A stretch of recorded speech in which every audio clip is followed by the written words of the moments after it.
Oh, Hooray! so we're live? Oh, yeah, sorry. Yes, we're live. Hello. We're live. Hello, everybody. Usually I can tell we're live because you'll say, "Hi, John," because he's He, always first. well, he wakes like he goes to work at like 3 o'clock in the morning or something like that.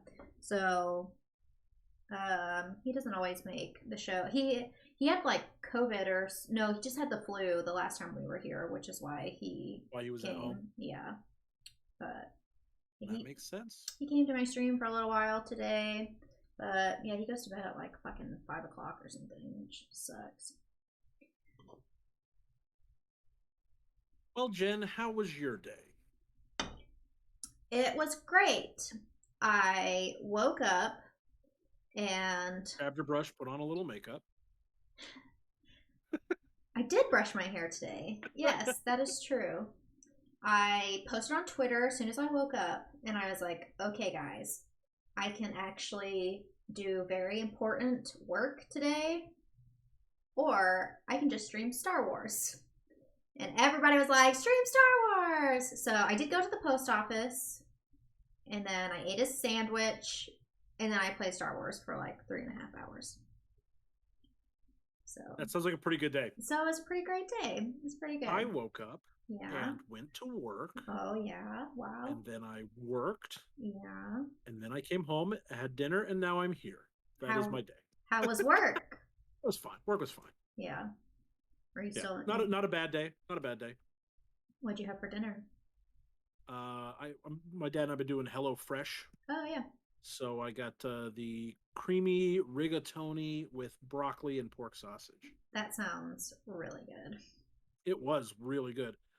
Hi, Tristan. Thank you Hi, for joining Tristan. us. It's Tristan. Hello. I also just started doing intermittent fasting this week Mm-hmm. because it's been working really well for Ryan. And you know what? Like I had lost like 200 pounds and then I put so much of it back on that I'm like, okay, nope, I got to really buckle down and try to do something. It's I can't like I have trouble with portion control when I do order food for myself, like when I go out for lunch at work and stuff. So I'm like, you know what? The easiest way to avoid eating too much during the day is to just not eat during the day. Yeah. So like might as well try intermittent fasting. So been doing that this week. It's going well so far. Are you still And gonna it means do keto? no, I haven't been doing keto for a while. I did keto when I first started losing weight. I did it for like 3 months. Keto is really tough, and it's Yeah. also tough to do when you eat with other people. Yeah. Like completely changes what you can eat. My dad didn't need to be on a keto diet when he was down here, since he spends most of his time up in Indiana. But during when he's down here, he doesn't need to be on a keto diet. So, Yeah. but I'm trying this out now, and I felt pretty good actually. I'm hungry during the day, but then I can come home and I like don't have to stress. When I'm having dinner, I don't have to be like, oh, I have to eat a tiny dinner. I can eat a full size meal. Yeah. Are Hey, you Tristan's also doing intermittent fasting. Yeah, he's a very healthy person. He like has coffee, tea. Don't you do keto? I'm pretty sure because he tries to tell me about butter in his coffee, and that's Yeah, gross. bulletproof coffee. Yeah, there you go. Can't I do thought it. about. I did that a couple of times when I was doing keto, but not anymore. I didn't like it. It's not good. But you can drink coffee when you're doing intermittent fasting as long as you don't load it up with sugars and certain artificial sweeteners. So I do. I put sweetened creamer in my coffee. yeah, I mean I like that better. Obviously, I think I'm sure most people do, but can't do that. It'll break your fast. Yep, Yeah. I'm using stevia as well. Tristan and I we are simpatico right now on the Yeah. same page. I have just been going to the gym. I have not been eating healthy at all. I had pizza last night for dinner, and I had Alfredo chicken Florentine for lunch and for dinner the day before that. I did have a sandwich today, so that was pretty good. So that's okay. Hi, Crimson. Hello. I might eat pizza again for dinner tonight. Yeah, but we established this recently that like you lose weight very easily, right? I So gain weight and lose weight like really easily. So it's kind of balancing out, thankfully, getting to eat whatever I want. But I go to the gym at least 3 days a week. Yeah, I can't imagine the food at the hospital food court is something you exactly want to break your fast over there, Tristan. So, Yeah, on the but yeah, road all day. All right, Jeff, you ready to get started?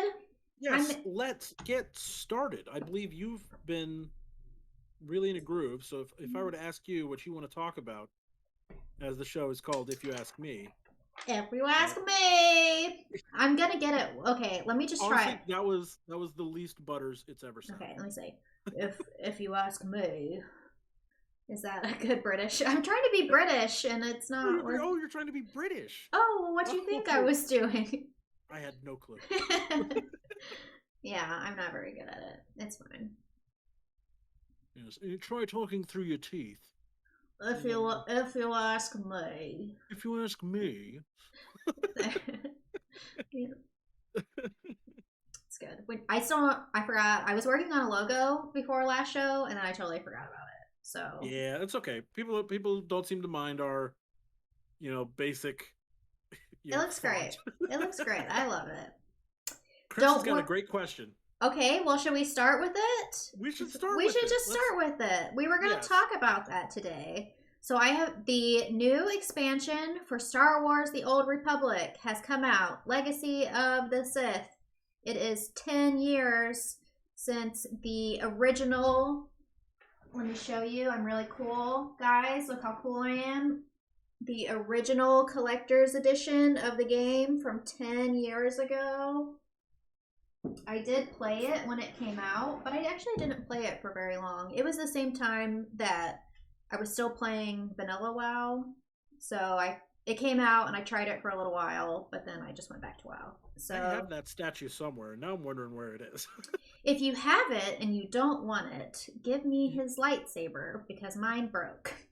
Do you think there is any chance that I don't want that statue? No, I was just throwing it out there just in case. I thought about maybe I'll sculpt one out of clay or something because he's. You could have someone 3D print one for you. Oh, that's true. I gotta find the file or have somebody make it. I mean, yeah, it's just a red tube is what you need. Oh, he's got the little handle. No, he's got the handle still. Okay. Yeah. Well. Um, root beer. Root beer. You're doing Dr. Pepper. Okay, so Not a sponsor. not a sponsor. Not a sponsor. It's okay. All right, let me pull up my notes for this thing. Okay. Oh, let me just say real quick. I also bought Star Wars: The Old Republic at launch. Uh, you know, working at GameStop at the time, I was like super excited. It was basically the only PC game that anyone pre-ordered at GameStop, and I'm a huge Star Wars fan, so I was greatly looking forward to it. And I played it a lot when it first came out, but I fell off because the people who I knew who liked MMOs, like yourself, didn't stick with it because they liked their other MMOs better. So I didn't Yeah. really have anyone to play with. And I've come back and forth to this game, 4 or 5 times in the last 10 years since it came out. Because I just get that itch that like I really want to go back to the old Republic here. My favorite Star Wars character in general, or a Star Wars character from the old Republic? Because from the old Republic, it's Mako, the sidekick from the bounty hunter storyline. I don't have a favorite Star Wars character. I don't really know that much about Star Wars. I have seen the movies, but I've only seen them once, actually. Um, I've played Knights of the Old Republic twice, so I guess I've actually played that game more than I've ever actually watched the movies. But it has been a very long time since I played it, so I don't remember anything about it. So, I don't know. I'm pretty terrible. Well, my favorite is Obi-Wan Kenobi. I guess I'd have to say R2D2 if I had to pick one. It's very cute. I bet you could do an R2D2 impression. Beep, beep, Yep, nailed beep. it. I'm so good at all these I was expecting you to impersonations. do the squeal he does when he gets shot, but that would probably get blocked by your mic gate. Oh, I don't know if I can go that high. Oh, I know he goes, woo! There's a lot of droids in the Old Republic that I There keep. sure are. Yeah.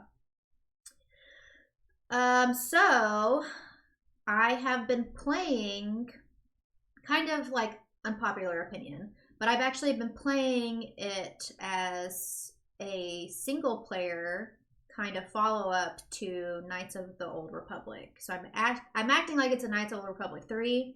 So people have been really awesome and like offered to give me money and like help because they'd like to help a lot of like new people and streamers and newbies and stuff like that. But I'm really trying to play it as if the game just came out. I'm like experiencing it for the first time because I really am. I don't remember anything about it when I did play it, and I played Jedi before, so this time I'm actually playing Sith. Yeah. So that's a pretty big like change for me.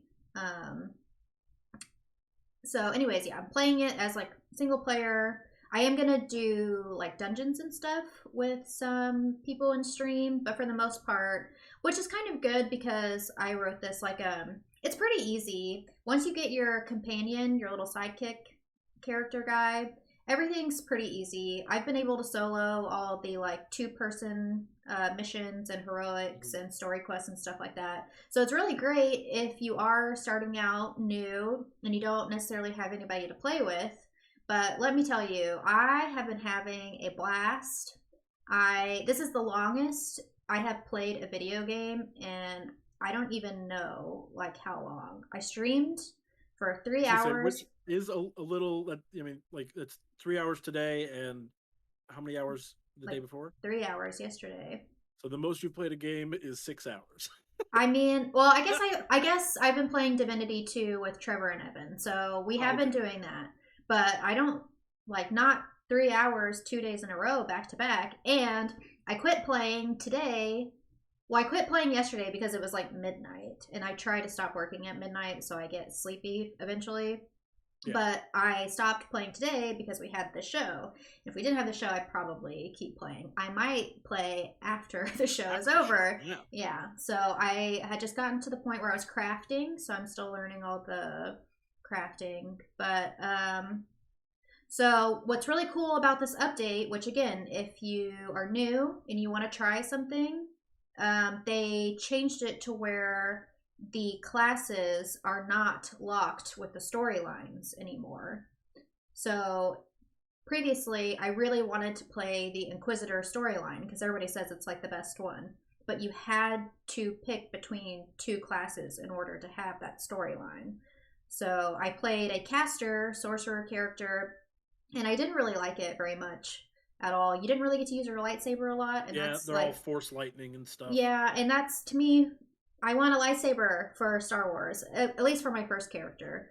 So I didn't really like that much. So I actually started over, and now I am playing a Juggernaut, which is basically just like a warrior, a DPS warrior that can tank, but I'm just playing as a DPS warrior right And that is now. one of the Sith. That's still one of the Sith subclasses, right? Yes, I am playing Sith. Yes, there's the stories are still locked, Jedi versus Sith. Okay, so you Um, couldn't play a Jedi and roll through the Sith storyline. no, that would be very interesting. Whenever I heard they were doing all this unlocking, I wasn't really sure how that was going to go. And there are still some locks, like if you there are some classes or some stories that you can only play if you do one of the like Jedi roles. So it's not completely open, but it's much better than it was because like I said, I didn't like the class I was playing before. So that's really cool. Add a little bit of extra freedom. So I'm playing the Inquisitor story, but like the warrior Juggernaut class. Um, I I played Sith because that's the Inquisitor storyline, but I'm definitely a Jedi, like at heart, and I'm definitely a light side Jedi. Every Knights of the Republic, Mass Effect, every single game where you can be good or evil, even WoW, pick Alliance, I am always light side. Except what's been really cool about this game, because you have all the dialogue options and everything is voiced, so it really is cool. Like you're having a conversation with all these NPCs and getting quests and stuff like that. But I what I've been doing is, the NPC will say something to you, and then I will verbalize what my character would say, and then I choose the option that is closest. Well, Did they get rid of the countdown clock? there is no countdown clock, so I Okay. guess so. Well, and I can't remember if there ever was in single, like when you're playing by yourself, but I know it used to be when you were playing with other people. there would be a countdown clock for everyone to make their decision, and then a random number generator would select one of Yeah. your four choices Yeah. to be the one that actually gets said in the Yeah. cutscene. So that's actually one of the reasons why I stopped playing it to begin with, because I love MMOs and I love playing with my friends, but I didn't really enjoy the way that they handled the multiplayer and the dialogue options. So that was like a big deterrent for me. So that's another reason why I'm really liking playing single player right now. Um, but anyways, I keep accidentally getting dark side points because like what I would say, like, oh look, that's one of the options and it's a dark side point. So I'm accidentally playing a dark side Sith instead of a light side Sith, but it's been really fun. So that's funny because it's like you're saying it's what you would actually choose in those situations. It's funny that you've always chosen to play, like the purely good characters, but then when you're actually choosing things that match up with what you would say, it's a little bit of darkness in I there. know, I know.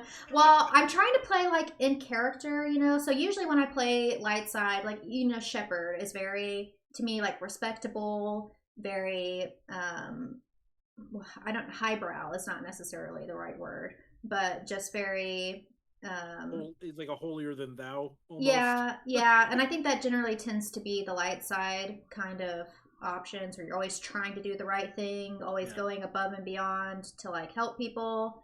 Well, now I am not. I've even um not taken quests because I felt like my character wouldn't help In that help this. situation. Yeah. Yeah. So that's been and there's tons of quests and like I love the dialogue and so many options. So um it's a really interesting story and I've actually been doing the side quests and there's a lot of really cool side quests and some of the side quests can give you dark side or light side points. Really helps like develop the character because of all the options. And like I said, I even turned down some quests because I feel like my character wouldn't do them. So it's been really cool as a single player game because you're really getting to do like add your own personality to the character and everything like that. So I love That's really RPGs. cool.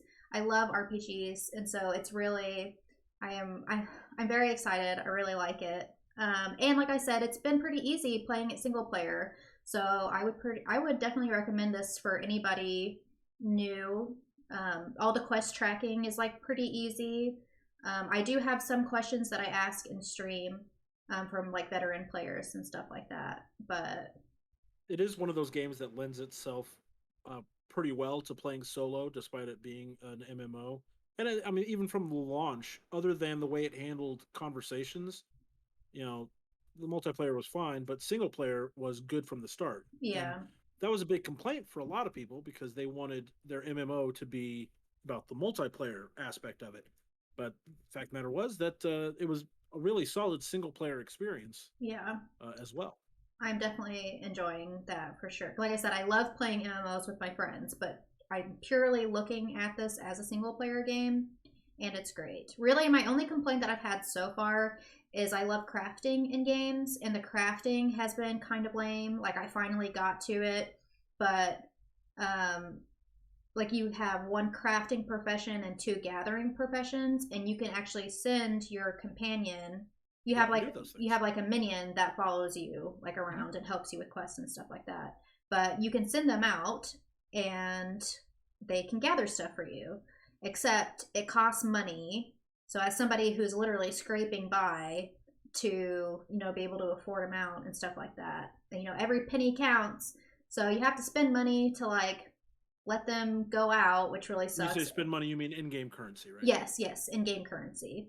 And it takes time. So you like I the first time cost me 80 credits and it took him like 2.5 minutes to leave. So it's not really something like I love like World of Warcraft where you can run around and gather things and then you have a whole stockpile and then you go back and craft and you can craft for like an hour because you have all the stockpile of stuff.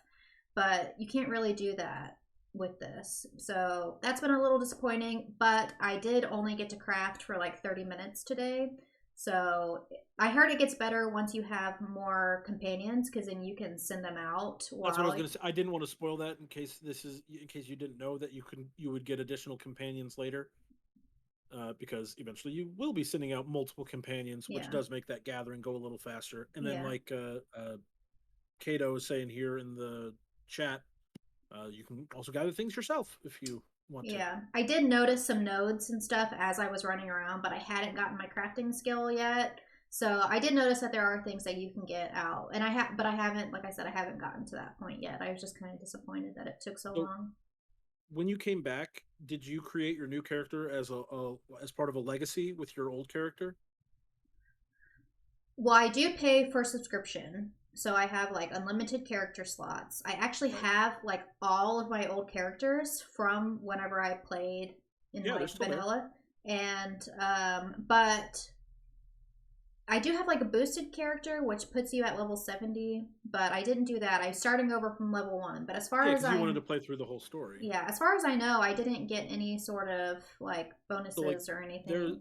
and then and again, it's been a couple of years since I played this now, but they used to have like a family tree that when you created a new character, you could put them as part of a family tree with one of your other characters Oh, that's to like cool. make them descendants of your character. Yeah. So you could have been a Sith that was descended from your Jedi character, Oh, that's cool. And that'd be cool that if you had you made could previously. make the name, like the surname, all Yeah, like the it, same it, and it stuff carried like over that. your surname. Oh, really? Hmm. That's cool. I don't know if they still have that or not. I Yeah, I don't. don't know either. I Let me didn't. know I because didn't I thought that get. was kind of cool. I didn't get very far ever. I think my highest level character was like 25 previously when I played, so I didn't really get to I think experience my much writing. highest was level 37, and he was a Chiss bounty hunter. Bounty Hunter. It sounds like something Yeah. you would play. Yep. Um. I named my dog Mando for a reason. Yeah. That okay, two things I would complain about so far is all of the pets and mounts I have seen are very ugly. I haven't seen anything cute, and I haven't seen anybody wearing anything sexy either. Everything is like fully clothed and robed and stuff like that. So I'm I hoping. promise you, if you play with Ryan, like if you convince Ryan to play with you, he's going to recreate the character he used to play, which he named Mr. Pow, and Mr. Pow wears a top but no bottom. So like he's just run around in underpants and like full armor on top. So he just doesn't equip pants ever? Correct. He takes the minuses to his armor by not wearing pants. Sounds like Mr. Powell. I get it. Yeah, Mr. Pow. That's very interesting. Well, That's very Jeff, Ryan too. if you're ever looking for a game, I know you like to play a variety of things, though. I do. Yeah. Yeah. So I mean, I mean that's the problem is I would be very happy to jump in and play some Star Wars with you, but I know that you're going to be continuing on and with the story, Yeah. and I'm just bad at playing one game for an extended period of time. Yeah. So, but speaking of games that Jeff is playing, Jeff has been playing Pokemon Legends Arceus.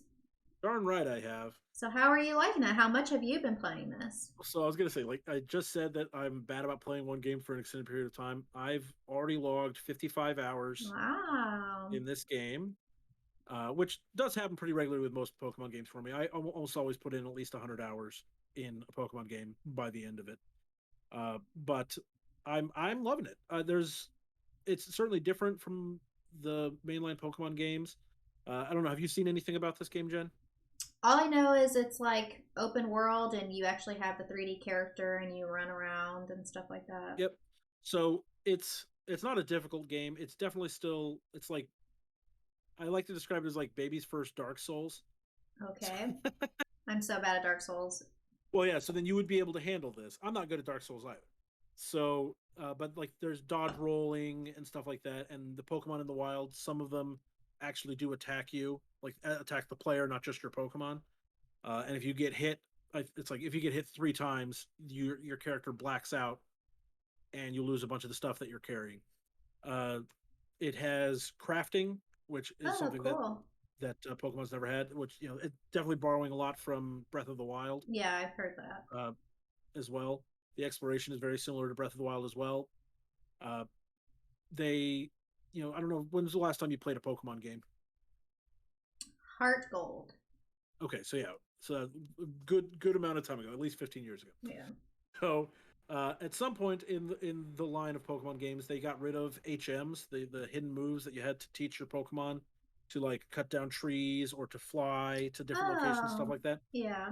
They made it so that instead of having to teach a Pokemon those things, you just like call a cab essentially, and then a Pokemon will fly down and carry you where you need to go, or one of your Pokemon will just cut down the tree. Like you still have to unlock those moves, but they don't take up a slot on your Pokemon. Hmm. So what they've done in this one is you summon these noble Pokemon, like they're like the kings of this region, and they will help you out. So you play your little flute, and then you appear on top of a giant deer that Oh, I've you seen can that. ride through the plains, or Yeah. summon a fish that you ride on in the water and stuff like that. So that's pretty cool. Uh, I like catching all the Pokemon, like actually seeing them in the wild and catching them. And I thought it was going to be kind of like Pokemon Go, where it's just like you just spam the Pokeball until you catch it, which is kind of annoying. Like, you probably didn't even try Pokemon Go. No, you had to go outside. That's true. You did have to go outside. But in this one, it's cool because when you approach some Pokemon, they are very trusting of your character, and they don't run away. They may even come up to you, and so it's very easy to just hit them with a Pokeball. But then other Pokemon, as soon as they see you, they freak out and they try to kill you. And so then you can either like hit them with a you know like a ball of mud or something like that to like confuse them temporarily, and then hit them with the Pokeball, or you can attack them with one of your Pokemon and actually battle before you catch them. So it gives you some different strategies for the different Pokemon. It's kind of cool that like they're not all treated with the exact same game mechanic. Um, so all these things are great. The one complaint I have is that this is like 10 years too late. Really? Like the game, fantastic, but these improvements they've made are improvements that have been around in games for at least a decade, Yeah. and so like there was really no reason for them to take this long to get to this point. But I'm happy that they're there now, and I don't think I'd be pretty disappointed if they don't at least continue to make more games like this in addition to the mainline Pokemon games. But honestly, if they just made this the new mainline Pokemon game, I would be happier with that. I like this gameplay better than the regular, you know, gameplay of the mainline series. Do you remember? I don't remember what it's called, but it was the Pokemon game on GameCube, but it was more like an RPG. Pokemon Gale of Darkness, Pokemon Okay. XD Gale of Darkness. Yeah, that's the one that had Dark Lugia on the cover. Yeah, yeah. I love that game. That was actually before I played. Was it before I played Knights of the Old Republic? Anyway, it was one of my very Maybe. first RPGs, and I was like obsessed with it. I didn't really care for like Pokemon that much, even though I did have it. I had Red when it came out, but it was so fun. Is it kind of similar? Is it similar to that? Because I think you had like the 3D person. It was more like open Yeah, world. so it's certainly closer to that than any other Pokemon game has been since. Um, but this one is less like, I mean, it's not quite turn based in all the same ways that like regular Pokemon combat is, and I don't remember from Gale of Darkness how the combat was in that. But it's not like in Final Fantasy VII where each character has a turn. You still have turns, but it's you played uh, Final Fantasy 13, right? With Uh, Lightning, the pink haired. no, actually, I didn't play that one. Oh, okay. Never mind. I was gonna say the Sorry. combat in that is they've changed it up where a Pokemon, your speed stat comes into play, and how often you attack is based on your speed stats. So like, it'll be my turn, and then it could be my turn again because I'm that much faster Oh, than the opposing Pokemon, or it could be their turn twice in a row. And so I don't know like how similar that is to the Gale of Darkness, but I like it. It's fun, and it's more challenging than a regular Pokemon game, but also not so challenging that I feel like kids can't just brute force their way through it and beat the game. yeah. Are you finding it difficult? I Because mean, it is like a Nintendo game for kids for the most part. yeah. So for the most part, it's not difficult at all. Like Mm-hmm. it's fun and marginally more challenging than a regular Pokemon game.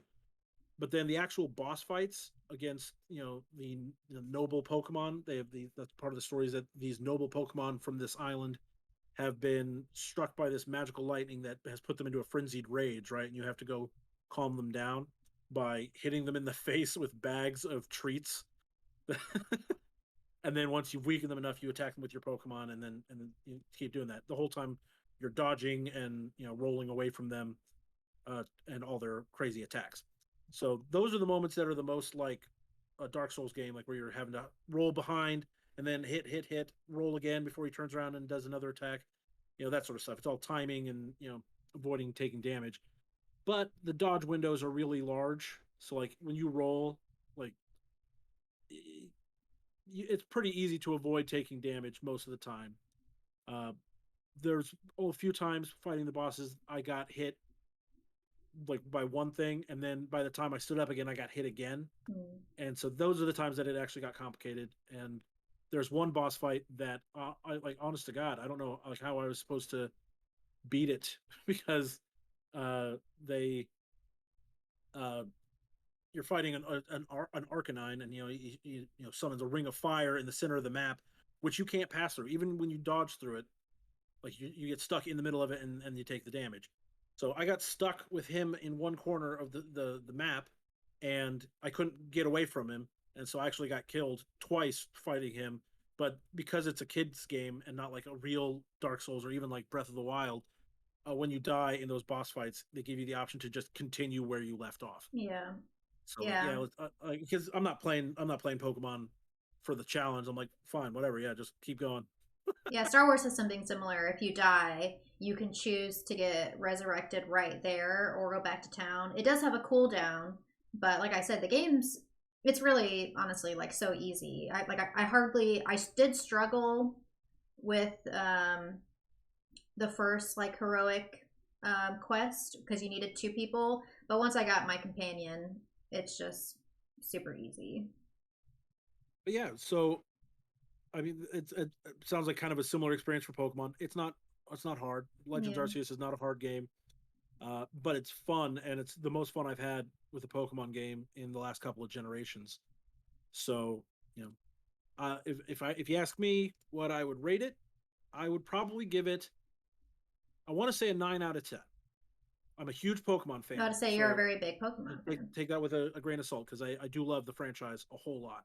I used to have a Pokemon podcast. I mean, I'm like And you huge Pokemon fan. you still open cards and And I stuff. still open cards and stuff regularly. I mean, you can see them all next to me here. I got all these cards here. You have a lot of cards. I'm a huge fan, so I'm a little biased. But the only reason I'm not giving it a perfect 10 is because I'm taking off points for it taking them this many years to start implementing these changes. So, but I'm loving it. If you're at all a fan of Pokemon, I think it's worth a shot.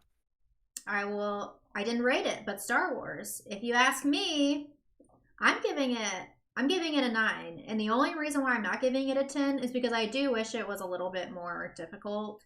But for me, when things get really difficult, if you've been on my stream, you can attest to this. I like want to quit. I get really mad and I get really frustrated, and then I just like don't want to play it anymore. So I think for me, in terms of like progressing through the story, it's all about the story for me. The story is the whole reason for you to play the Yeah, Star Wars game. it's really all about this. Because I would say even Knights of the Old Republic, it's not like it was super hard. If you didn't turn it on hard difficulty, it was pretty easy to like not die, and you didn't really need that much strategy or anything for the most part. But you had several companions. But yeah, it's I guess Knights of the Republic you could pause it and queue up your turn and stuff, which I did like. But yeah, I am so excited. I've only played it for like 6 hours, but I cannot wait to play it some more. I am definitely a 9. It's pretty It does good seem for like me. you're advancing at a pretty good clip too, right? You're already at least level 11 is what I saw from the title of your stream. Well, yeah, I was actually talking about that earlier. I got to level 11 in 3 hours last night, but I only got to level 15 in 3 hours today. So it did slow down quite a lot. But there's also, I will say, there is a lot of running. And there's, Yeah. There's not fetch quests though. I will. There most of the quests. It is interesting to like. It's a story. They're still story based. There hasn't been any, but a lot of the times you are running back and forth to the same cave. I get lost very easily. It'll be like go here, and I like run all around it to try to Yeah, find the points. And people are those very nice. all those things get a little easier with a mount, but if you're not happy with the mount, I can see why you're not using them. Well, like I said, I'm trying to play it single player, so I haven't. I'm trying to save up for one, but I haven't found a mount vendor yet. That was something I was gonna do later, probably today or tomorrow. But I think yeah. I have some cool mounts on my characters from when I was paying for the subscription. I think I told you about this. I forgot that I had a subscription going Oh for yeah. years. Yeah. And then I came back after it got free to play. I came back and I was like, "Oh my god, my subscription's still going." So I had thousands of cartel coins, uh, Oh, saved up I that I wonder. used to buy all sorts of mounts and cool stuff. I also have done that for a very long time. I did cancel the subscription eventually, but then I restarted it when I started playing a couple months ago and never canceled it, even though I stopped playing. I bet I have some cartel coins Probably have some somewhere. cartel Ooh, coins. okay, well, even though it's single player, I'll totally do that and get like a cool amount. But I don't like buying outfits and stuff because there's just something so cool about, oh my god, look, I killed this mob and this is an awesome piece of gear. And another complaint I do have is that a lot of the gear looks the same. So you do get an upgrade, but then it just looks the same as what you already had. Yeah, So that's kind of lame, but you but can customize the colors on them I haven't gotten there for yet. most of them. Most of the armor has an option that you can change the color schemes on them, That's cool. which is nice. Yeah. Oh, something else really cool that I am liking is since I'm going dark side, I'm accidentally getting all these dark side points. My eyes are now red, so your character appearance does change based on your alignment. So that's pretty cool. Even though my eyes were very aesthetically pleasing before, so now my eyes don't match my outfit or my character, but The worst. I know. Apparently, you can turn it off, but again, I thought that would kind of take away from the whole experience. It's like So, in Fable when yeah, you did bad stuff and you got like weird veins on your face and stuff like that yeah, and became increasingly evil. yeah. It's a I do want bit. to say, Chaz, if you're concerned about the story, I'll tell you the story in Legends Arceus is a little different from a typical Pokemon story in that it's not just go to the gym, beat the gym leader, go to the next gym, beat the gym leader. Oh, there's an evil team that's destroying the world. You have to stop them. It's it's a little different, but it's still not a great story. So if you're looking for story, go ahead and stick with Digimon, I guess. Sorry, hold on. I'll be right back. All right, well we can talk in the meantime. Tristan, you say you haven't played Pokemon in a long time. How long is a long time?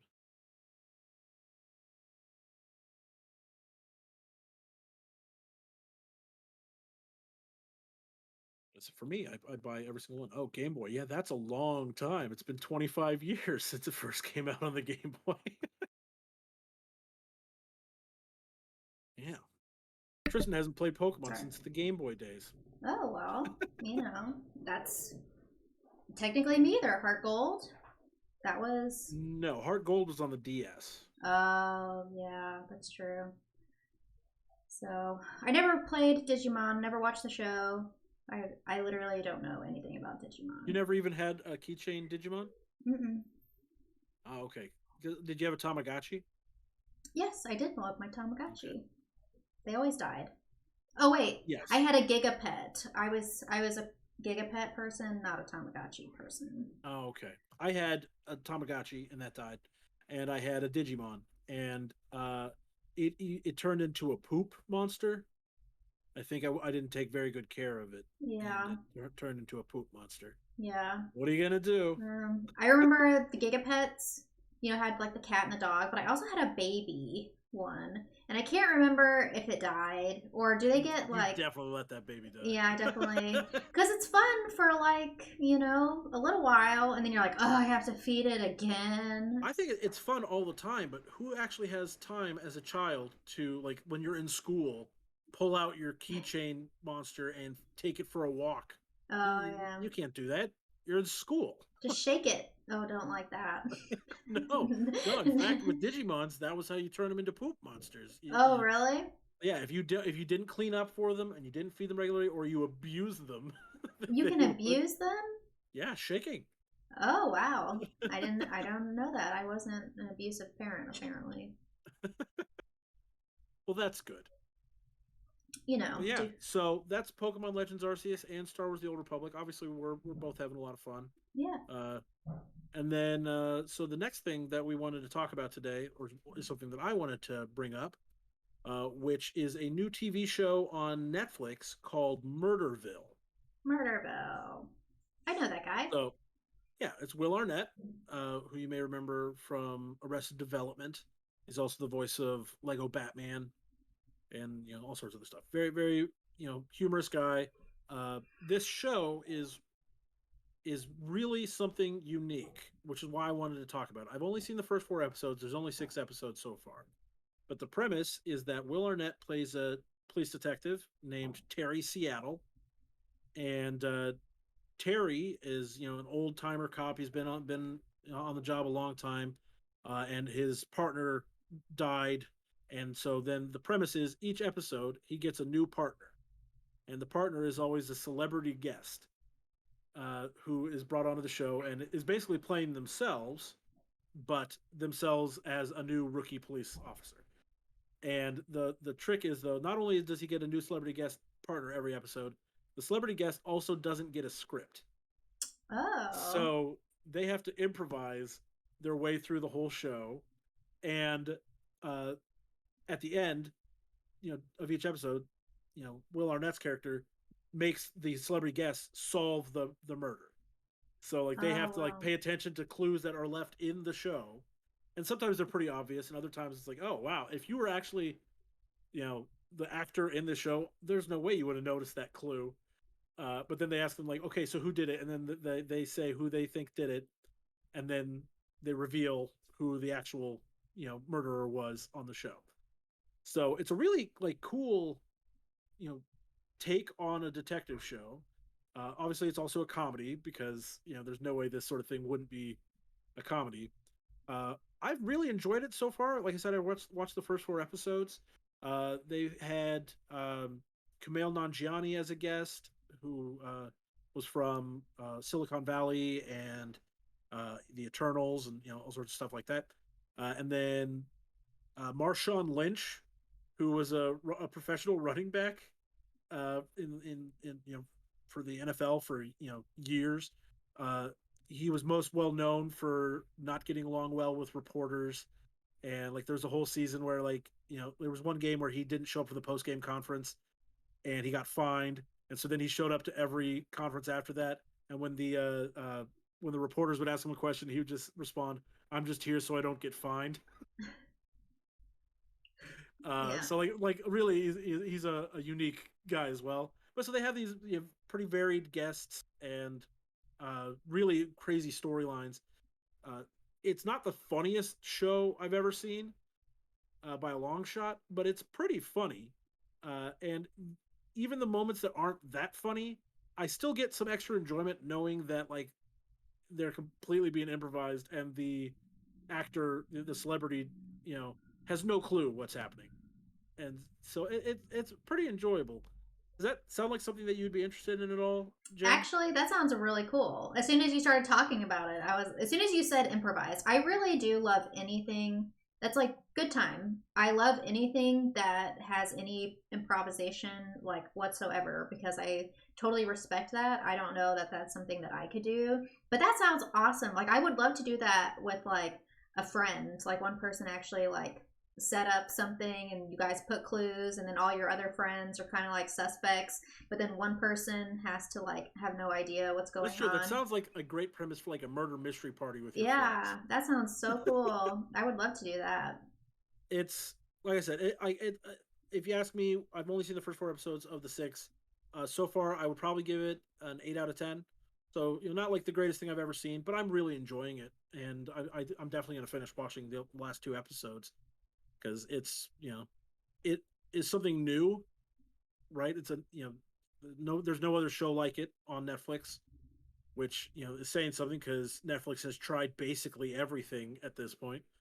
Uh, and I like Will Arnett. He's funny, and the guests have been funny. It's pretty good. What guests have there been? So they had, like I said, the first guest was who was it? Conan O'Brien was the first guest. Oh, cool. Yeah, so Conan was first, and then Marshawn Lynch, then Kumail Nanjiani, and then Annie Murphy, who was from Schitt's Creek. Oh, I did watch that show. I didn't really care for it that much. Yeah, I mean, I liked Schitt's Creek, but a lot of people it's like their favorite show ever, Yeah, and I yeah, was just like, yeah, this is pretty good. yeah. But so the 2 episodes that I haven't seen yet are Sharon Stone and Ken Jeong. I don't know who that is.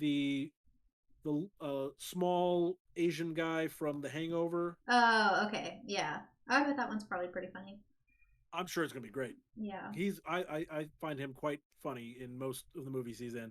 Oh, did you ever watch Community? I Ugh, almost forgot to say he was from Community. I hate that show.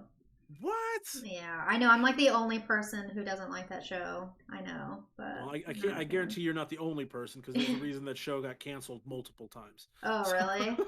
yeah, people weren't watching it. Yeah, it's not funny.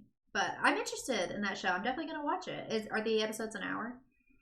They're like 30 minutes. Oh, okay. They're Wow. not. Yeah, it's. I'm hoping that maybe like they're gonna have more episodes in the first season, or maybe they just made 6 because they like it's so weird. Maybe they'll they didn't have a whole lot of faith in it, but you know if they never make another episode, I'm going to have enjoyed these 6, Yeah, so that'll be worth it.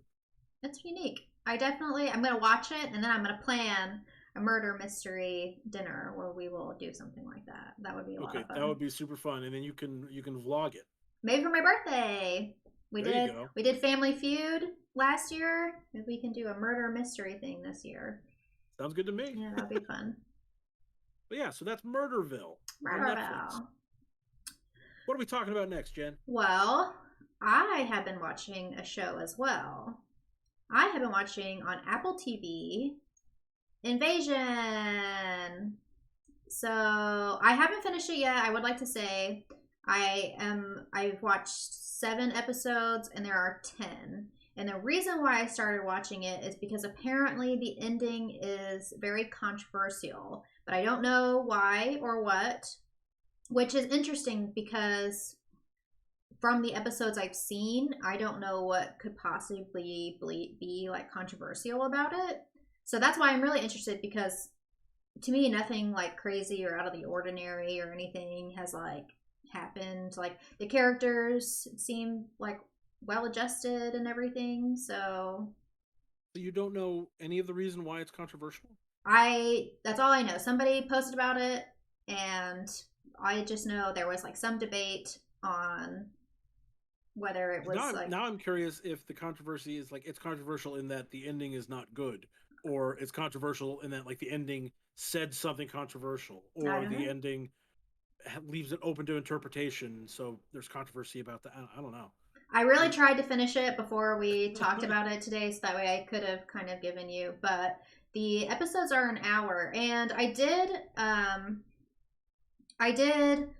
am enjoying it a lot. But I will say it's very slow paced. It's about aliens invading Earth, but you actually don't even see the aliens until like episode 5 or something like that. So you go this whole time and you hear on the radio, oh, this town has been people are evacuating, but they don't really go very much into depth about anything alien related. It's all like character driven. So there's I think 5 different main characters and it switches and they're all over the world. You have a Japanese woman who works for Is it really called JASA? Is the Japanese version of NASA really called JASA? I don't know that for certain, I but know. I mean, So it might be. it's in the show, so I assume that it's correct. But I just thought that was really funny. And then you have an American um, trooper in Afghanistan, and then you have a woman who was a doctor but now has children and a husband. And I mean, they're just all walks of life, very different characters, and it's just about how they are surviving and dealing with this. So it's not JASA, it's JAXA. Oh, okay, so they did change it for the show. Yeah, Okay. the Cool. Japanese Aerospace Exploration Agency. Oh no, it's just JASA. And so I thought that was kind of funny. But all the acting is very good. There hasn't been a single character that I've been like, oh, I like cannot believe this. There has been a little bit of a annoyance where something, something bad happens, but then they kind of go, just kidding. So that was, I really kind of am annoyed. I want bad things to happen in TV shows. So whenever you go like, oh my God, I can't believe that just happened. And then they go, oh, just kidding. That's really stupid. I hate that. So that's kind of like my only complaint about the show so far. Um, but yeah, like I said, I haven't finished it, and there's really not that much to talk about because, like I said, it's very slow paced. It's all about the different characters and just following them as they are trying to survive and get from one place to another. The one that works at JASA is trying to solve how the Japanese shuttle that went into space at that moment got destroyed. So they're trying to figure out how that happened. It's all very mysterious still, even 7 episodes in. So, but I'm very interested to see what this ending is like. And are there any actors that I would know I don't think from the so. show? I didn't recognize anybody. I'm not a big actor person. I don't know names, and I don't Yeah, but you research would stuff. recognize someone, Yeah, and you might be able to tell me where you've seen them from I didn't. before. I didn't recognize anybody. But I'm looking at it on IMDb, and the only name I recognize is the creator of it is Simon Kinberg, who is a producer. Is his main claim to fame. He did a lot of the X-Men movies. He was a producer on Star Wars Rebels, and what else? Oh, Deadpool stuff. Just all basically all like everything that's been made that was X-Men related for Fox. He was the producer on. that's So that's interesting. the one name I recognized. Yeah. I guess my only other complaint is that it might be spoilers, so maybe cover your ears for like 5 seconds. But they're well, you have to listen to me, Jeff. Well, I have to listen. You Sorry, have my to. bad. They're like alien creatures and not like humanoids. So I feel like creatures are kind of like the easy way out, but I guess that makes more sense because you're not always going to expect them to be humanoid. Yeah. So I don't love the actual aliens, but the story is really good. The characters are really good. The acting is good. I'm You like it? curious. Is it like being attacked by the Elcor from Mass Effect? Like giant elephant creatures? No, I don't want to tell you. I don't want to ruin it, but Okay. they're creepy, kind of I scary, guess I I need to guess. watch it to find out what this controversy is all about. Well, now I have to finish it. So the next episode of If You Ask Me, I will do a follow up and I will let you know what I think about the Cool. last 3 episodes. But so far, what would you rate it? I'm gonna give it an 8. That's pretty solid. Yeah, I like it. It's nothing like nothing that I would be like, oh my god, you like absolutely have to watch this. But it's a solid watch if you don't mind slow pacing. I will say that it's I not do not super always action. mind that. It's not super action packed, or it's not like they're battling Yeah. aliens. But there is, some interesting action scenes and stuff like that. Would you Especially, compare it to like a Walking Dead sort of thing, where they're mm, not often fighting actual zombies; they're just always on the run? No. not in the same way. I mean, Okay. yeah, I wouldn't. I would no. I mean, I really wouldn't know very much what to compare it to because it Okay. is not really similar to anything that I can think of off the top of my head. Well, that's a good thing. Yeah, I'm liking it. So that's Invasion, available on Invasion. Apple TV. And then, yeah, Apple TV's had a lot of science fiction stuff here recently because they also have Foundation is on Apple TV, isn't it? Or is that on Amazon? I don't know. I haven't heard of that. The Isaac Asimov TV show. But yeah, so anything else you wanted to add on Invasion? Nope, that's it. We will see you in 2 weeks for the follow up of how it ends. But before that, we're going to talk now about our main topic of the show, the thing that both Jen and I, consumed this week. And what's that, Jen? It is Batman Year One from 1987, and Frank Miller, who is, a very prolific writer. And some controversy with that guy, too. Oh, really? I didn't know that. Oh, yeah. No, in recent years, he's said some Islamophobic stuff. And oh, really? homophobic stuff. Oh. He's walked it back. Like, every time he says something, he gets in trouble for it. And then he says, well, I wasn't in my right mind when I said that. Oh, no. So. Well, that's too bad. Anyway, yeah. But that's not what we're gonna we're with this. Yeah. Just, the only reason that context is important when you're looking at creators and stuff like that. You have to be aware of the people they are, but we're looking at the actual art itself on this one, which is a classic Batman storyline here. Yeah, I mean, to me, it really doesn't get any more classic than this, because this is basically where his origin, so I did write that I did a lot of research on the backstory and everything. So Marv Wolfman and George Perez, they needed to relaunch DC, so they released Crisis on Infinite Earth, so where they basically just rewrote all the origin stories for all the characters. They killed a bunch of characters off. It was something. That was a good event. Oh yeah, I didn't read it. But so that's enter Frank Miller. He was known for Daredevil Born Again, which is really good. Batman the Dark Knight. Saved that character. Yeah. He was on Daredevil for a while, but then that was the really big one. And then Batman the Dark Knight, obviously one of the most respected comic books. And this Year One is actually canon with most of the very popular Batman stuff from the 80s and 90s and stuff like that.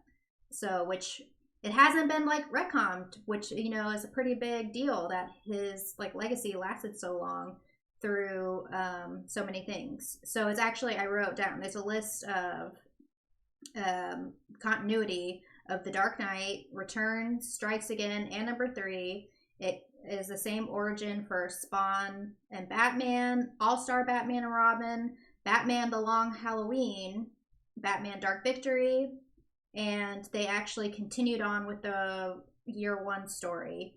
Batman the Man Who Laughs Last, which is the new introduction of the Joker. So one thing that I find interesting about this is it's actually the main character is more Commissioner Gordon than Batman. Mm-hmm.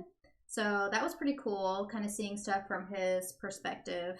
We probably should mention we are probably going to spoil some stuff. I'm not sure we'll spoil everything, but I'm not really. Well, yeah, probably. There'll probably be some spoilers, especially with Catwoman. I have some spoilers with Commissioner Gordon I'd like to talk about as well. Okay. But we'll let you know when we're about to spoil something. Yeah, this is more of the backstory stuff about the actual book. So what's also really cool about it, since it is his origin story, they do show you as Bruce Wayne becoming Batman. He's very inexperienced. He gets shot and stabbed, and his suit is too big, and so it's him actually learning how to be Batman, which was really cool. One thing that I did find really interesting is that it started the whole theme of Batman being really dark and gritty. But they did that because, that was the initial idea of it. But when this came out after The Dark Knight, which was very bright. So they were printing, it was only 4 issues. And when they printed stuff on 4 issues, it was print on newspaper print. Hmm. And they couldn't get the bright colors to print on the newspaper. So that's where the dark, brooding colors come from. But they use that to their advantage to make the whole story a lot more noir and gritty and mature. So I thought that was cool how that ended up working out. And now Batman, as we know him, is very dark and brooding and definitely stays in that kind of color scheme. All because of printer ink. I know. But I would like to point out, and this is going to come up later, but I would like to point out that there have been so many reprints over the years of, like, single issues and then hardcovers and compilations, release new stuff all the time for it. Very prolific, and there's even been the movie. In 2011, they released the movie of Batman Yep, Year the One. animated movie. So it is definitely just one of the most like iconic stories to like launch so much about Batman like as we know him. So it's really cool. Definitely an important part of comic book history. So I'm For glad sure. that that was your pick for this week, because I hadn't actually read it. I had seen the movie, and so then when I was reading it, I was like, oh yeah, no, I remember this, Yeah. because the movie's surprisingly faithful to Oh, the really? source material on this. My Um, only complaint about it is that I feel like some of the dialogue is kind of disjointed. Like it's not like a smooth narrative. It I wouldn't say it definitely makes sense, but it doesn't flow. I feel like a lot of ways modern comics do. yeah, and sometimes I felt like the jump from one scene to another felt really sudden. Like there was Yeah. times I was like, wait, did I swipe too? Because I was reading it on my phone. Yeah. I was like, did I swipe too many times? But I felt like I missed a whole page, because like, how did we get from here to here? And Well, apparently the reason why is because Frank Miller was really concerned about having to release this whole story in only 4 issues, whereas the Dark Knight was much longer. So he yeah, really had to give a lot of information, a lot of character development in a very short period of time. yeah. So that was another thing I noticed, was there's a lot of words on every page, and we've talked about that with older Mm-hmm. comics, that there tends to be a lot more words on them than in newer stuff. But for the most part, I didn't hate it in this one.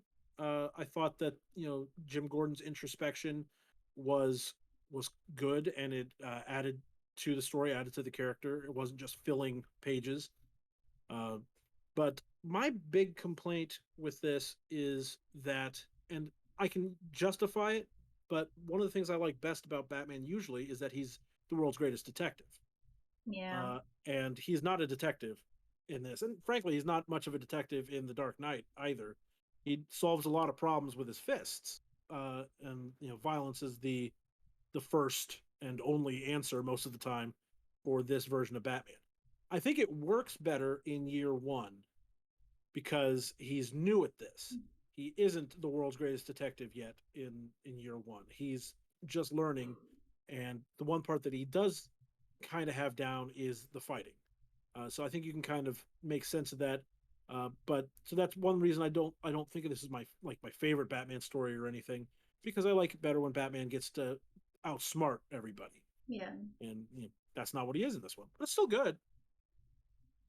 Yeah, Um, I definitely agree with that. I love noir stuff, so I really like the detective aspect of some of Batman, but I do feel like, especially like all the modern kind of stuff that this is mostly based off of or continuing on, is a lot more. I guess they consider dark and gritty just to be more violent, but Probably some truth to that, but yeah, the Jim Gordon's character in this is, I mean, like, he's legitimately a detective in this, and we actually do get to see him do some detective work, and Mhm. that's stuff that I'm used to seeing from Batman in other stories, because Jim is no longer the detective in most of those. He's Commissioner Gordon Yeah, in a lot of those stories. So it was really cool to see Jim Gordon's, like, it's his origin story as much as it is Batman's origin story, yeah, for at least sure. his origin story with Gotham. Um, so one spoiler I wanted to talk about. So this is spoilers for Jim Gordon. I'll do this again when I'm done talking spoilers. Uh, he cheats on his wife, Yeah, and I'm like, did we? his Did pregnant wife. his pregnant wife? And I'm like, okay, like I understand that Jim doesn't have to be perfect, but like he's supposed to be the bright spot of the Gotham Police Department, right? Above reproach. They do And mention several times how he's like a great guy.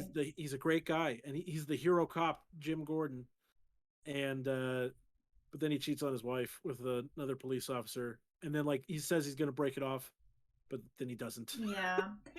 And then she like leaves and moves because, their relationship is getting so tense. But then he's still like, even though she left, I still love her. It's like, Yeah. okay. But one question I did have, I don't know how this works because I can't remember if I've never read past this, I guess. But they say she's pregnant with a boy, Yeah. but Barbara, which her name is also Barbara, but like Batgirl is obviously a female. Yeah. So, and I don't remember Batgirl ever having a brother. I don't either. So I wonder when that happened. I'm thinking what I'm trying to remember because I feel like I read this at one point. I think Barbara's mother is not the child of this Barbara. I think that's in some later event, and I don't hold me to this. I think that this Barbara Gordon gets killed along with the son, and then Jim remarries and then names his child Barbara after his late wife, That's weird. or something like that. Well, I will say in the same continuity, they do eventually release Batgirl Year One, so you do see her origin. So I'm Yeah. sure that it is explained in there. I just haven't read that. So Yeah. If you're in chat and you know the truth of that matter, please let us know. But did you have any other spoilers for Jim Gordon, or should I wave my hands like a muppet? yeah, we're done. No spoilers. We're done. Spoilers. So yeah, but overall, it was interesting. It was interesting. I didn't think. Yeah, you're right. I didn't think it was like a great comic, but it was definitely. Oh, she does have a brother. I didn't Oh, know. okay. Well, there you go. I didn't know that. Okay. Well, there you go. Now I want to read Batgirl Year One, see what's in there. I'm gonna have to because obviously whatever I thought I knew, I don't. It's not true. It's not true. Don't listen to this, guys. We are not experts. Don't take all of us as facts. We're here for opinions only. But yeah, but I do appreciate how it did have a very large impact on some of the best comic books ever written. So Yeah, and it has certainly influenced what has become of Batman, especially in movies. Uh, all of it, the grittiness comes from Frank Miller's Batman. yep, for sure. Yeah, we lost the campiness. Thank goodness. I did not enjoy Campy Batman. Yeah, very different. Very different. But that wasn't all we read this week, Jen. No. And I actually have been researching for a new Catwoman costume. So that's why I went down this rabbit hole of reading. We read Catwoman, Her Sister's Keeper, which is it happens simultaneously as Batman Year One. So this is actually Catwoman's origin story, much like Batman's. It was written by a woman, Mindy Newell, so I thought that was pretty cool. This was in '89, so it was 2 years after Batman Year One. But like I said, it's Catwoman's Selena Kyle's origin story, how she became Catwoman, and it's very interesting. Impressing me the most is that the artwork is so similar. Yes, I know. I really thought it was the same artist because there are scenes that are in Batman Year One, which came out 2 years earlier, and then the exact same scene is in Catwoman because it happens at the same time. But the art looks like so similar that I never would have known that it was a different artist. I kind of wanted to go back and look for those same frames in Batman just to see if they were in fact copied and pasted because they were so similar. Yeah. I wouldn't be surprised actually because as far as I remember, they are like literally the same panels. So. Yeah, and so that's what I thought. I thought some of them were like direct copies, but then there are definitely other ones, like when Catwoman is, or Batman is escaping from some people with a bunch of bats, and in that scene, in Catwoman, we're seeing it from her perspective, and it's not the exact same paneling, but the artwork in those scenes does match the artwork Yeah. from Batman Year One. It Yeah. really is an incredible companion story. Yeah. It's really, yeah. I'm glad I read Catwoman first, and then I started learning about Batman Year One and how it tied in together. So I actually read that second. But yeah, I definitely appreciated, like, that was just such a cool concept that they did that. So, but I have a lot to say about Well, this series, Jeffrey. please do. Yeah, so Catwoman being one of my favorite characters ever. So, like I said, this is like her origin story, which some people, this is also only 4 issues, like Batman Year One. So, what a lot of people don't know is that in this story, she was actually a prostitute and a dominatrix at that. She had a pimp named Stan who was very abusive. Actually, the first intro to the comic book is her beaten up like in an alley because he like beat her so bad. And I mean, he's like a really terrible character. The whole story basically is Stan, her pimp, kidnaps her sister, who is a nun, and like abducts her and also beats her and like threatens to kill her. And that's Catwoman is going to save her. So, and another really cool thing that I really liked is that spoiler, Catwoman kills Stan. Like, she kills him. And so that's like not really something that you're used to. Does And she? yeah, well, she has to choose to save one or the other. Right. And but Batman does try to save him and fails, which I thought was funny. But I You thought that mean, was funny? well, she is actively trying to kill him. I guess his death is technically more like an accident, but she is there to try and kill him. Right. So, I really liked that about her character. Um, okay, so one Are we still in interesting. spoilers? Oh, no spoilers. No spoilers. Another thing that I really liked about this book is so how it's like how she becomes Catwoman and gets this suit. So Stan at the beginning, her pimp, gives her like a fetish cat suit. Like we're talking full on latex with only. Oh, I probably shouldn't do that. With Like only, straight out of Pulp Fiction. yeah, like straight up BDSM fetish suit. And she is like very uncomfortable with it because she specifically says, Stan, you promised me no freaks. So that really was like a personal insight into her. Like, even though she is a dominatrix and prostitute, she is still like forced to do things that she's uncomfortable with, which I think says a lot about character development. And actually, which we haven't read, but I did read later, when they get to issue number 69, they further go into her origin as a prostitute. So they actually do develop this story a little more, and they give more backstory about her parents, which I thought was really interesting.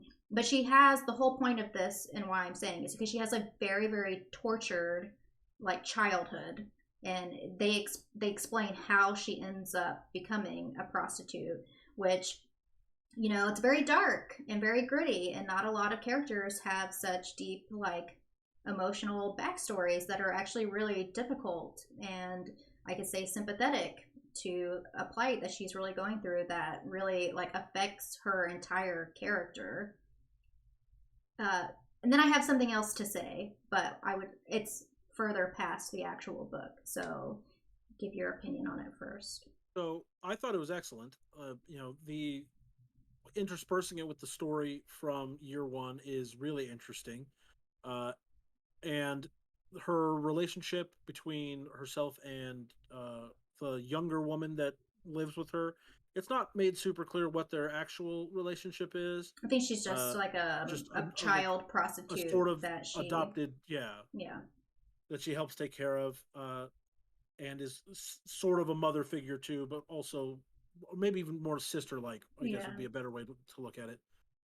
So that was a cool dynamic, and then her sister being a nun and her being a prostitute, that very juxtaposed types of people, but the love that they share for each other is really cool, and the way that they push each other away or try to pull each other closer throughout the story is excellent and relatable. And the use of Batman in this is also really well done because it's a real risk to bring him into stuff and like make him have an actual role, because it's very easy for the focus to become about Batman because he's such a, imposing figure, and the draw for a lot of people is Batman, right? But in this book, Batman shows up. He's only around for a few panels most of the time, Yeah. and he isn't driving the story at all. He's almost like a witness, like the rest of us. It's like a Uh, story called Catwoman is actually about Catwoman, despite the fact right. Batman is in it. But he's very in it very briefly. He's like a side character, which I Yeah. thought was great. And we get to see a really cool, spoilers, the a first kiss moment Mm-hmm. between Batman and Catwoman, which I guess canonically has to be their first kiss. I don't know if it was the first one that had been done in the comics when this happened, but in terms of their timeline, this would have to be their first kiss. And I did want to ask what you thought of that moment, Jen, I because to thought it me was it came out of nowhere a little bit. Yeah, it was a little aggressive, and I'm gonna put that to the fact they only had 4 issues to really develop all of this. But I kind of like it because she like owned it. She was totally like instigating it.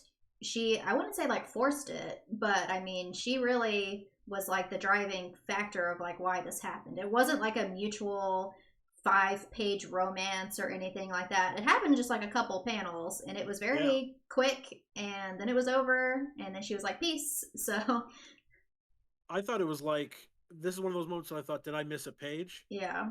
Because like they were having sort of a back and forth conversation, the kind that we've seen between Catwoman and Batman and all sorts of other comics and in movies and stuff. We've seen this sort of dynamic a lot, and then it's just you flip the page and now they're kissing. And it's Yeah. like, oh, okay. I thought there was gonna be a little more back and forth Yeah. because like I wasn't even positive they were flirting at first. Well, I think it says a lot about her character in terms of she spends a lot of the book upset that she starts attacking criminals and things. We're like, oh, it must be Batman's sidekick. And she's very resentful. So when she actually sees him, I see it as like an aggressive power play to where Yeah, she's like, I'm no one's I, sidekick. yeah, exactly. So I think it fit, but I kind of wish there was like a little bit more It to need that it. much more, but it's got to be just again because they were keeping it to a 4 issue arc, Yeah. uh, which it's something that I've always found weird about comics. Like, obviously, there's got to be a reason that they do that. I guess we could say no more spoilers on that. But it seems weird to me that like they're the ones making the comics, right? DC is making the comics. They've hired these writers. Why do you need to like limit it to 4 issues? Like, why they had to know 4 issues is not a whole lot of real estate to make a complete story, right? I mean, Which I also find these in days most miniseries are 6 issues at minimum. I thought that was interesting about Batman Year One as well, because it was like an origin of one of the most iconic characters ever, and it was at a time to where DC was not doing very well. And when this released, I think X-Men was the only book that actually sold more copies, and they like quadrupled how many copies they sold of Batman starting with this series. So yeah, you really think they're gonna would have milked it for like a little bit more, but the series are definitely a little rushed, but I think it gets the point across pretty Yeah, well. I don't think they needed that much more, but I think 1 issue or 2 issues more would have, allowed them to not have to cut anything out, and to make some of those things that felt rushed feel less rushed. Uh, Another thing that I loved about Catwoman's story there is where she gets trained how to fight. Yeah. She gets trained by Wildcat. I had no idea that she was trained by Wildcat, Yeah. who is, in the comic books is, he's a superhero in his own right, but he's like a brawler type hero who has trained. That's his main claim to fame in the comics is he's trained a lot of other characters. I had no idea. Like, didn't he train Black Canary?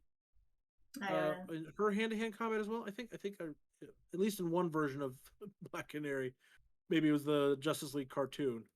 He had trained her. But like that's kind of his thing. So it was cool to see him in that as well, and it makes sense. Like, oh, okay, why did this prostitute learn how to fight? Well, it's because she was getting beat up by her Yeah. pimp, Yeah. and a police officer who couldn't help her at that time with that set her up with this guy Ted, who trains her how to fight, which then comes back later in the story when they it was very well done. My favorite part about that is how, she gets her iconic short hair. Is he said, "Oh, you got to cut all your hair off because that's how they'll pull it and grab it in a fight." So she like cuts all her hair off, and then she's got short hair Catwoman. So I thought, and that was a really cool way of like, it wasn't just aesthetic. There was actually like a purpose to it, and she was like willing to have short hair, which a lot of women are not, because that made her fight better. Yeah. So I would also like to say one more thing that I forgot to mention about her suit. I thought this was a great way to transition into her suit. So she takes this fetish outfit that makes her very uncomfortable, but then when she starts doing things as Catwoman, she gets a new actual like cat suit, which you can see on the cover. But why I think that's cool is because there's a panel where Holly, the child prostitute that they are like close with, she's like, "Selena, you have to take this costume off. You can't be wearing this. This is like crazy."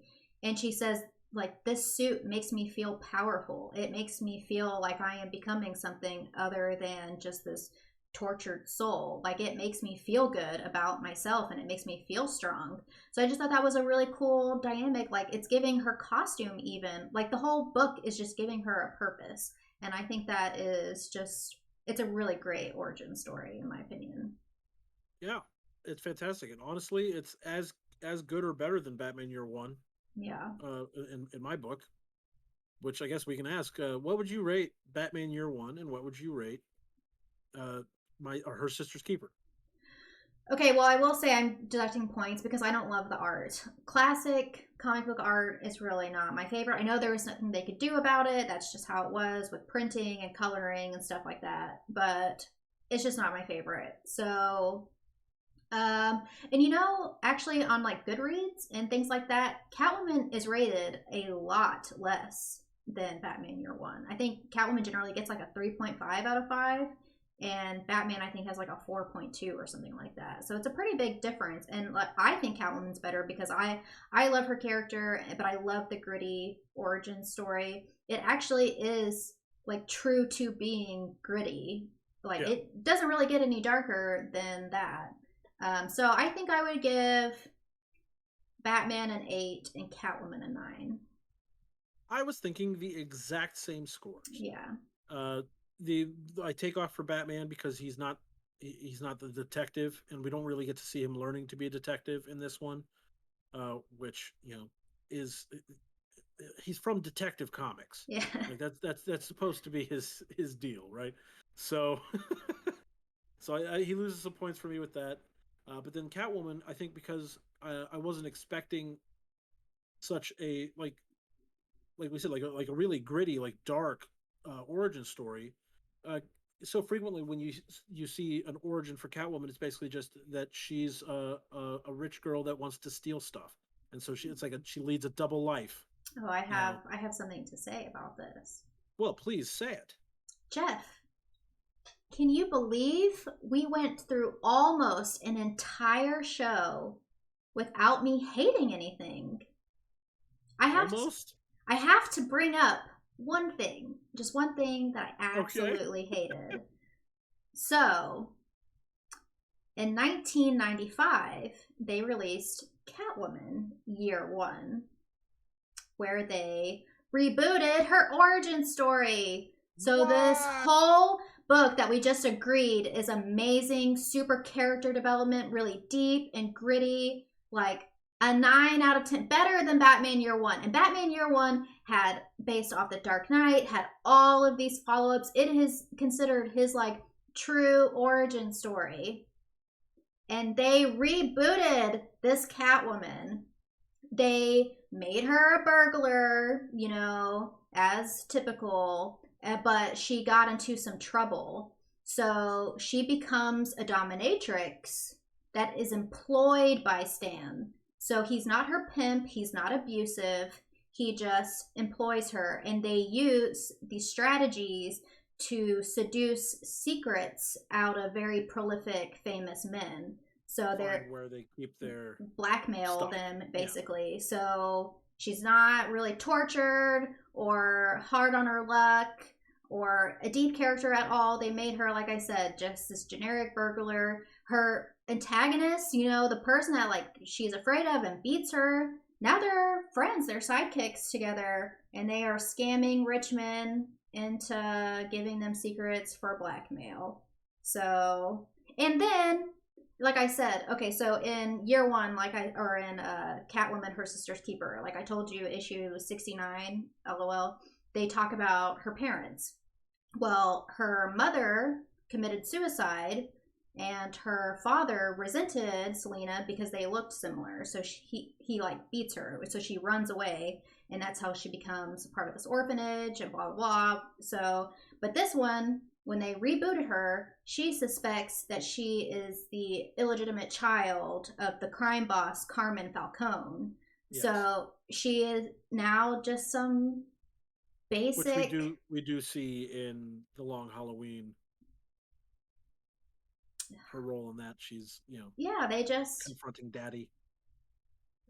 I'm so upset, Jeff. Well, I don't mind her being the forgotten child of a crime boss. I don't mind that. But her story, her parents' story, so yeah, that's torture. That could have even worked with the dad. Like, she looks like her mom, and maybe because he's not actually the father, he resents her even more, and yeah. So that could work fine. So I'm on board for that. Yeah, that's okay. But the erasing the whole dynamic with Stan, and basically that means they also erased Holly and her sister, and well, they write it off at, well, I think it was in the continuation of Her Sister's Keeper. They don't really mention her sister, but they kind of write that off as, whereas Selena became like in trouble and became a prostitute and stuff like that, and they went to like different orphanages, and there was a lot of corruption in the orphanage that Selena was in, but then her sister got adopted, which is how she became a good person, like a nun and stuff like that. So that's kind of how they explained the sister not really being in it. But yeah, they just completely erased everything that was great about this origin story and just made her generic, basic bitch. Seems again like a weird choice to do that. I'm sure it basically boiled down to they wanted to sell it as an event again. This is the origin of Catwoman, so they get to put that on the cover of a new issue, and get to do that again. I can see why they might want to do that, but I don't know why they couldn't just kind of, like, if you're going to do that, just like retell this story but with better art. Well, just do that. And like I mentioned earlier, that Catwoman, Her Sister's Keeper was written by a woman, and so just to take such a great, amazing character with such a great, like, emotional story written by a woman, and then just fucking, like, forget all about it and change it. I hate it. Yeah, that sucks. I hate it. Yep. Well, so we almost made it through a whole episode where Jen liked everything we talked about. Yeah. But not quite.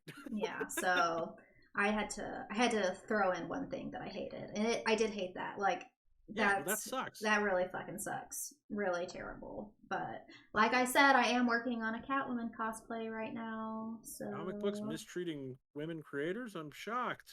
Yeah. Shocked, I say. And that book, Her Sister's Keeper, came out in '89, which is when I was born. So It's my birthday comic. How great.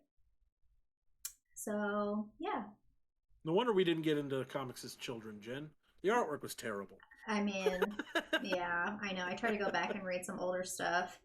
But I guess that's what's kind of okay about it, is that I don't look a lot at the pictures, so I actually like read it much. There's more words. There's a lot more words. Yeah, so it's just more of like reading a book with some okay pictures in it. So, hi Greg. Hi Angry Jello. Greg learned something new today. Yeah, I'm old. You are not. You're 1 year older than me, I'm so 1 year you're older. That's really what I'm saying. older. You're not. I'm gonna be 34 in 2 months. I'm going to be 32 forever. Yeah, you keep telling yourself that. Yeah, I know. That's okay. I'll just start getting facelifts and Botox and stuff like that. Does that work for me too? You look, especially when the beard kind of like droops down a little bit. A permanent frown on Jeff's face. Try to do a frown, but laugh. I feel like I look like a Chucky doll. Oh no, that's scary. Chucky dolls are scary. Cookie face. Now smile. You gotta do it, and then cookie face. Yay, that's classic. Classic JVD from back in the day. That's classic. Back in the day. Why is it a cookie face? I don't know. I think because I was trying to act like a fat child who just got served a whole bunch of cookies. Oh, okay. But I don't remember. Well, I do have experience with being a fat child and I had a lot of cookies. So. Well, that's fine. I don't know what to say about that. You don't have to say anything. It was funny. Yeah. Well, so we don't know what we're going to talk about on our next episode. Well, we are going to talk about Invasion. We're going to... Jeffrey's going to watch it. Okay, yeah, I'll watch it. He's going to watch it. 2 weeks. We're going to... It's only 10 episodes. They're an hour each. We're going to talk... We're going to find out this controversial ending, and we will debate on whether or not it is controversial. My money is that it's not. Probably. I know. It's probably not exciting, like, whatsoever. That's how I felt about every time we've talked about something controversial on this show. Like, I feel like we've come in and we're like, well, there's a big controversy surrounding this. And that's what we start talking. And then at the end, we're both like, yeah, I didn't think it was that big a deal. Well, to be fair, when we did do that X-Men Green, it was controversial. And then we proved that those people are idiots. They just didn't read. They didn't actually read the comic book before they made some decision. So, yeah, so that's why I say that wasn't controversial. Yeah, I guess you're right. They just didn't read. That in itself should be controversial. Yeah. People should read more, even if it's comic books. Hey, I now have Marvel Unlimited and DC Infinite, and I have been using it quite a bit. I started reading Zatanna again. We've read books. We read X-Men Green on Marvel. So I've been reading a bunch of Star Wars comics. Mm. Yeah, which you could read to refresh your mind on Star Wars a bit. I'm gonna be playing this game. I'm gonna be playing this game so much. I'm excited for you. I'm glad I'm glad you're enjoying it. Because I know you were really, really looking forward to this update. Yes, I was every other day posting emojis with my fingers crossed on Twitter, hoping. I said, please don't suck, please don't suck. And like I said, as far as I can tell, they haven't really changed anything. It's not like... I thought you said they were changing the combat. Did they not revamp the combat at all? Okay, they did. I don't. Oh, they did. They did make it to where you no longer have to go to a trainer to get your new abilities. When you level, you just get them. Which World of Warcraft started doing that a while ago too. But I will say that's kind of annoying from like a purist standpoint because that doesn't make any sense. Like logically, how you just suddenly learn to do abilities, it makes more sense for a trainer. But then you don't have to pay for them, which that was a huge money sink, having to waste your money on new abilities and stuff like that. So, Star Wars: The Old Republic, Angry Jello. Yes, I have been streaming it on Twitch. And on that note, if you haven't already, please remember to follow on Twitch. Right here on Jennifer Van Damsel. Twitch.tv/Jennifer Van Damsel. You can also follow her on Twitter. At Jen Van Damsel. And if you are interested at all in following me on Twitter, I'm at Good Game Grizz, and also on Twitch at Good Game Grizz. And please also check out my movie podcast. If you're a hardcore movie nerd, like who likes artsy movies and stuff like that, that's the podcast for you. Remember the Film. Find us on all your favorite podcast services. Great. That's my plug. Yay! Okay, well, I did talk earlier about how I might, after the show, go stream some more Star Wars, but I really have to do the dishes, and I probably should work a little bit today. I am going to craft a little bit and try to find a mount, but I'm probably going to do that off stream. Here's what I'm thinking, Jen. It's about 9 o'clock now. You come back at 10 o'clock. and stream for 2 hours so that you can stop at midnight. You like to stop at midnight, and that's 2 more hours of streaming you get to do. There's a lot of dishes, Jeff. The whole kitchen is a total disaster. It'll probably take me more than an hour to clean it, and then I was can trying to. I'm trying to help. I know, I appreciate it, but I am gonna do some stuff offline. Like I said, try to figure out some more like boring stuff, like crafting and get my mount and stuff like that. Maybe check out the cartel points and stuff like that. So I won't be streaming tonight. I probably shouldn't stream tomorrow. I should probably be responsible and actually work since I didn't work at all today. But I will be streaming Friday. So I'll be back on Friday for sure. Hooray! Yay! Are you streaming tomorrow, Jeff?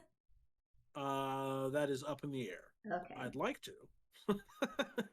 Well, we'll see. But I've been so into Pokemon Legends Arceus, and like, I don't think it's a game that actually lends itself that well to streaming, because it is a lot of repetition. Like, you're going out and catching the same Pokemon multiple times, and or stuff like that. So it's like it's definitely much more fun to play than to watch, in my opinion. And I've been playing it a lot. So. Yeah, I'll catch up to you with Star Wars. One day I'll play 55 hours. I believe it. Okay. All right, well, so that's going to do it for us here tonight on If You Ask Me. Thanks for watching, everybody. Bye, guys. Thanks for coming. We will see you in 2 weeks, which will be this. Oh, I get back from Miami on the 1st. I'm gone the 24th through the 1st. So theoretically, we will have a show on the 2nd, but keep your eyes peeled on Jennifer's Twitter for an update in case Miami takes a lot out of her and she needs an extra week. Then we might have to punt till the week after. But look for that tweet with letting you know when we're going to be streaming next. Yeah. Okay. Bye, guys. See you later.